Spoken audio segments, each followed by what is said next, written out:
What happens when aggression meets discipline? A lesson these bikers won't forget.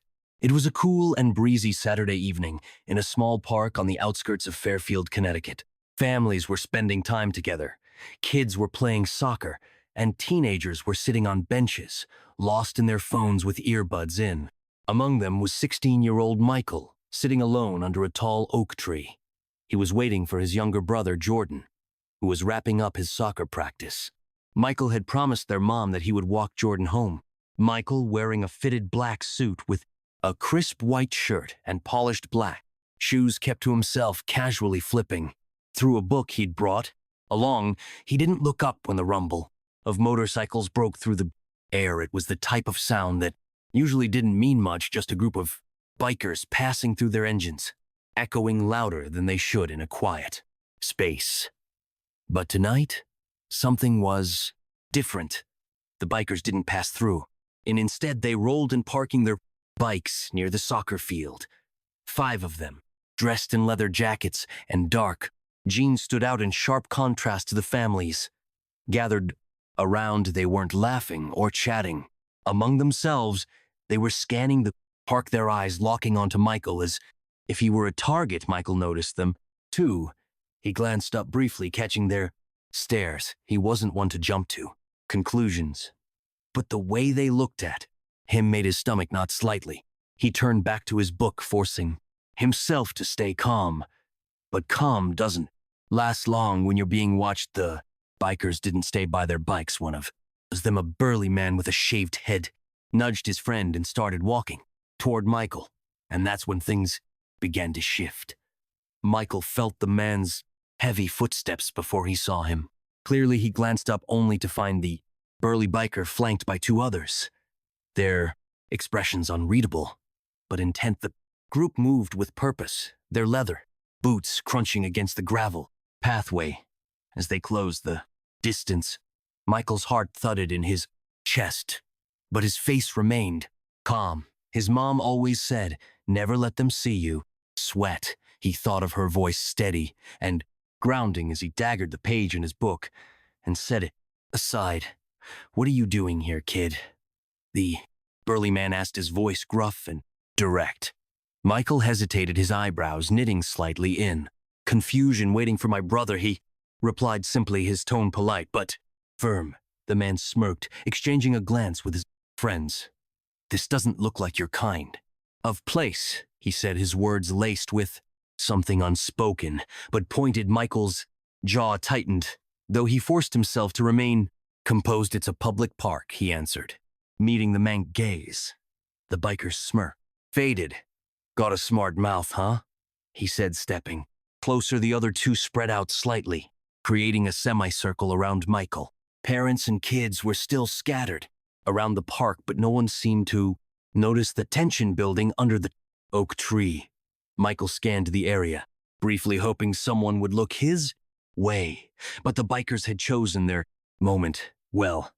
Most of the attention was on the soccer field, where Jordan's game was wrapping up. Michael's mind raced. He wasn't scared. Not yet. But the situation was turning, and he could feel it. Years of karate training had taught him to observe, anticipate, and react. But he also knew disciplined fighting wasn't the first option. It was the last. "Look," Michael said, keeping his tone measured, "I don't want any trouble. I'm just here for my brother." But the burly man didn't back off. Instead, he leaned down slightly, his face just a little too close for comfort. "Trouble? Who said anything about trouble?" he asked, his voice low and taunting. Michael could feel the weight of their stares, the unspoken challenge in their posture. His hands rested loosely on his knees, but he was ready if it came to that. And yet something about the man's next words made it clear they weren't going to let him off that easily. "Maybe you should show us what you've got," the biker sneered, his friends laughing quietly behind him. But Michael didn't move. Yet Michael didn't flinch. His hands stayed where they were, resting calmly on his knees, but his eyes stayed locked on the man in front of him. Years of practice had taught him how to read people, how their posture, their movements Even their breathing could give away their intentions, and these men, they weren't here to talk. The burly man clearly expected Michael to fold under the pressure, leaned closer, his shadow falling over him. "What's the matter, kid? You scared?" taunted Michael. Exhaled slowly, not answering right away. He didn't need to. Fear wasn't the issue here. His issue was time. How long until Jordan's game ended? How long until someone in the park noticed what was going on? "Leave him alone." The sudden voice broke through the tension. Michael turned his head slightly to see a young boy no older than 10, standing a few yards away. Jordan, his little brother, had wandered off the field, sweat still glistening on his forehead from the game. "Jordan, stay back," Michael called his voice firm, but the bikers turned toward the boy, grinning like predators spotting an easier target. "This, your brother, one of them?" asked, pointing a gloved finger at Jordan.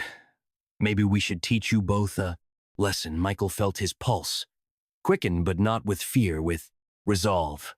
He stood up slowly, his movements deliberate, his eyes never leaving the group.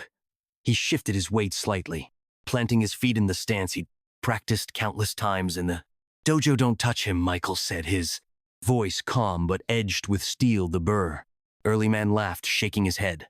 "Look at this guy, thinks he's tough." The others joined in their laughter, echoing across the park, but Michael didn't waver. His expression didn't change, and his stance didn't shift. His silence unnerved them more than he realized. "You're not going to do anything," one of the bikers said, stepping closer, and that's when Michael finally spoke, his voice low and deliberate.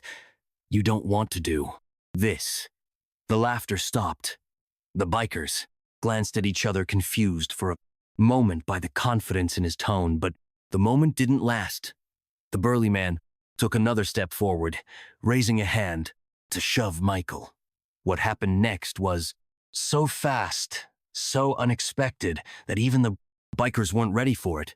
But Michael was the burly biker's hand shot forward, aiming to shove Michael's shoulder, but before it could connect, Michael shifted to the side with practiced precision, his body moving like a spring released. The biker stumbled, slightly caught off guard, but Michael didn't stop there. In one fluid motion, Michael stepped forward, his open palm striking the man's wrist, and twisting it away. The biker grunted in pain, his hand dropping to his side as he stepped back, glaring at Michael with fury in his eyes. "What the man started, but before he could finish, Michael spoke. "I warned you," Michael said, his voice calm but firm. The two other bikers rushed forward, clearly not taking the warning seriously. The first swung a wild punch, but Michael ducked easily, his movement smooth and deliberate. He said, with a sharp kick to the man's knee, sending him crumpling to the ground with a cry of pain. The second man hesitated for a split second, just long enough for Michael to pivot on his heel and deliver a spinning kick to the side of his ribs. The force knocked the wind out of him, and he staggered backward, clutching his side. By now, the burly leader had recovered, his face red with anger. He lunged at Michael, swinging both fists like a brawler, but Michael didn't meet brute force with brute force. He stayed, light on his feet, dodging the punches with the kind of agility that came from years of training. A crowd began to gather at the same edge of the park. Parents, kids, even so. Players stopped what they were doing to watch. Someone had pulled out a phone, the lens capturing every second of what was unfolding. The leader charged again, this time trying to grab Michael by the lapel of his suit jacket, but Michael moved faster, twisting out of his grip and delivering a precise strike to the man's solar plexus. The biker stumbled backward, gasping for air, his tough exterior cracking in the face of Michael's calm control. Enough, Michael said, his voice loud enough to echo across the park. His stance remained strong, but his expression showed no malice, only resolve. "I don't want to hurt you. Walk away." For a moment, it seemed like the Bikers might listen, the leader wheezed, holding his chest as he glared at Michael. The two others were still on the ground, one clutching his knee and the other his ribs. The tension in the air was thick, but Michael didn't flinch. "Let's go," the leader finally growled, waving at his friends to follow. They limped back to their bikes, muttering curses under their breath as they started their engines, but just as they began to pull away, the leader turned back, pointing a finger at Michael. "This ain't over, kid," he spat before, roaring off with his crew. Michael didn't respond. He stood there, his breathing steady as the sound of their engines faded into the distance around him. The crowd began to applaud, murmurs of admiration and disbelief rippling. Through the group, Jordan ran up to him, his eyes wide with both fear and awe. "Michael, are you okay?" he asked, his voice trembling. Michael knelt down, putting a hand on his brother's shoulder. "I'm fine," he said, offering a small smile. "Litan, go home."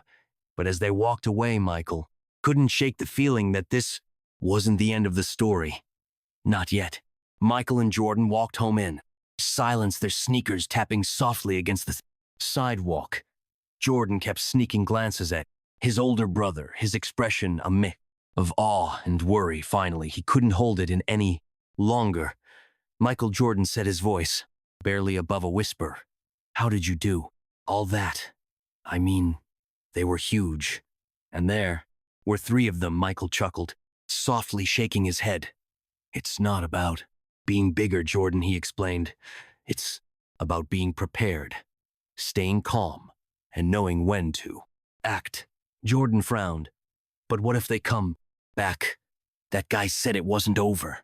Michael stopped walking, turning to face his little brother. "If they do, we'll handle it, but listen to me, Jordan," he said, his tone serious. "What happened today wasn't about fighting it. It was about standing up for myself and for you. But violence isn't the answer, unless it's the only option." Jordan nodded, slowly processing his brother's words. Michael placed a hand on his shoulder, giving it a reassuring squeeze. "Remember, it's not about proving how strong you are. It's about knowing your worth and refusing to let anyone take that away from you." When they got home, their mom was waiting on the porch, her arms crossed and a concerned look on her face. "You're late," she said, her voice tinged with worry. Michael hesitated, glancing at Jordan, who stayed quiet. "Something happened at the park," Michael admitted, choosing his words carefully. He didn't want to worry her more than necessary, but he also believed in honesty. As he recounted the story, their expression shifted from fear to pride.